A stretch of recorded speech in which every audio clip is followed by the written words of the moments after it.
Welcome, welcome, welcome. Welcome to the 10-minute event planner where we talk about events all the time. It's your girl Cheyenne. I'm back with another one. So today we are going to talk about how to create a stress-free event timeline.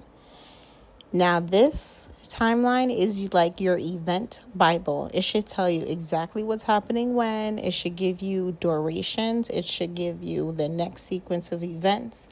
Of course, with timelines, you always start out with a great plan, right? And it could be very detailed. But timelines are also day of. You want to kind of see the vibe of how the event is going. So timelines really show you the sequence of events of what needs to happen next, not necessarily the timing of it all. But we're going to get to that.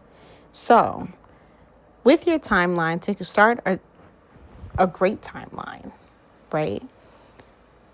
I always recommend starting from what you know as the hard times. If you're planning your wedding, ceremony has to start at this time.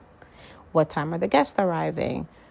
Because your ceremony is an hour. So like, for example, if your ceremony starts at 5, then your ceremony is over at 6 because it's only an hour usually.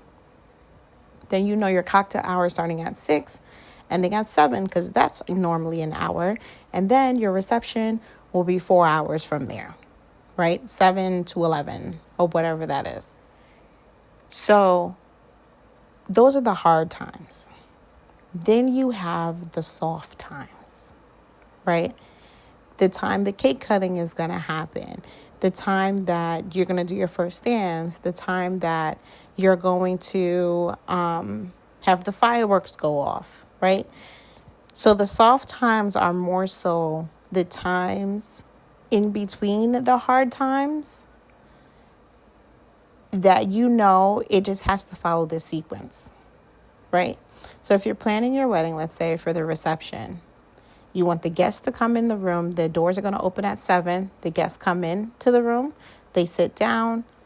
The venue or catering staff is going to take everyone's orders. Then you're going to start the entrance. And as you do the entrance, the coal sparks go off, right? But you see how I just mentioned the sequence of events? I will create some times that go with that. So if the guests come in at 7, on your timeline, I'm going to put guests being seated, right? Entering and being seated into the reception area from 7 to probably 7:15, depending on the number of people. Once everyone is seated, then orders will start right under that, and that would be from 7 to 7:20, depending on how much time the venue needs, right? So as people are seating and getting comfortable finding their seats, then the venue also knows that, all right, cool, we can send out the waiters, get the orders, and go from there. So those are soft times. So those are very important things to note, okay? Now that you have an understanding of hard times versus soft times, right? You want to also know what your end goal of your event is. So if you're planning a corporate event, a fundraising event and such, you want to know what the end goal is. I'm trying to raise $100,000 to feed kids in Haiti. I want to leverage partnerships with current partners and maintain our relationships for retention purposes. Whatever it is, I want a bomb wedding and I want guests to dance. I want it to be fun. I want it to be the talk of the year. Whatever it is, you want to have that goal in mind first, okay? Then from there, you're going to build out your schedule within the hard times that I've mentioned before. So if you have a corporate event, you have booked a venue from the hours of 6 to 10 for the party. Those are the hard times. So whatever happens between 6 and 10 are soft times. But you want to make sure those soft times are aligned with your event goal. Okay?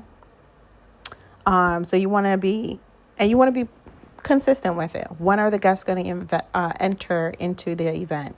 When does dinner begin? What speeches are going to happen? Are there awards going to happen? Are we doing a big act if you're doing like fundraising in the room? But be realistic and have building room to breathe. The soft times, like I said before, are times where you would create a sequence of events, not necessarily the exact timing. So you might want to add a minute or two in there for the soft timings to just give yourself leadway just in case, but building times for buffer. Once your timeline is complete, a timeline only works if everyone knows it. So send it to all your vendors, your wedding party, your client team if you need to, your core team for the event, whoever that is, a few days before the event. I personally always like to color code my timelines. So a certain vendor will be in one color, another vendor will be in another. A certain milestone with a song request is going to be in a different color. Just so that way I can show the team what relates best to them. And they can look at it as quickly as possible and get the information that they need. And on the day of, you want printed copies of that timeline. Have multiples. Also share a digital version. That could be a lifesaver. Have it on the phone, But you want printed copies of it. So you want to physically give a copy to the DJ, physically give a copy to the caterer, physically give a copy to whoever else, the speeches, the whatever. Because things happen, phones lose battery, but I know we're trying to save the earth, but paper is king at events. Okay, so expect the unexpected. Even with a perfect timeline, surprises happen. Maybe a vendor gets stuck in traffic. The weather shifts your setup time. Or maybe we were supposed to set up outside, now we got to set up inside. Always be flexible. Always be flexible. I always say your timeline should guide you, not control you. So as a good coordinator, I know how to pivot to make everything seamless for your guests. Not to mention, if mistakes happen, no one knows. Your guests won't know. Only the core team will know. So you guys got to roll with the punches, okay? And always have a plan B as well. In this podcast, I've also mentioned shit show situations. So you might want to check that one out too if you want to learn more about handling mistakes.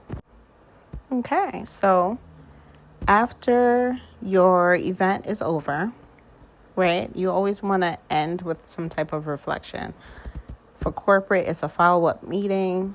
For social events, weddings, birthday showers, baby showers, things like that, it's a quick little, here's what worked, here's what didn't work, here's what I'm going to do for the next party. That could even be intrinsically if you are the only host. If it's for fundraising, how much money did we raise? What can we have done better throughout the process? And then taking a note. And in terms of the timeline aspect of it all, when you are doing a recap, did you have enough time for setup?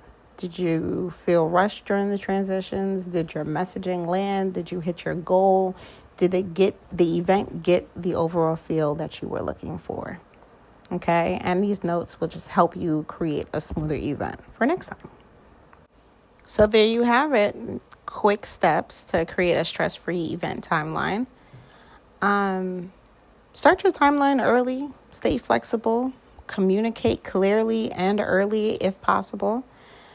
Are always the best ways to go about it. If this episode helped you, share it with someone that you're planning an event, or you can even just follow me on Instagram at SimplyEEvents for more behind the scenes tips. And also just to see the work that we have done recently. Thank you for tuning in to the 10-minute event planner, where we do events all the time.